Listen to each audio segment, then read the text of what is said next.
तुम्हाला पण रोज-रोज रात्री वरण-भात, भाजी, चपाती खाऊन कंटाळा आला आहे का?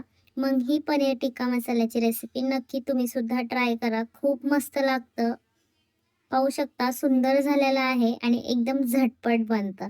पनीर टिक्का मसाला बनवण्यासाठी एका कढईमध्ये लांब-लांब चिरलेला कांदा व टोमॅटो घ्यायचा आहे. मग त्यामध्ये तेल घालायचं आहे 1 पळी आणि परतून घ्यायचं आहे.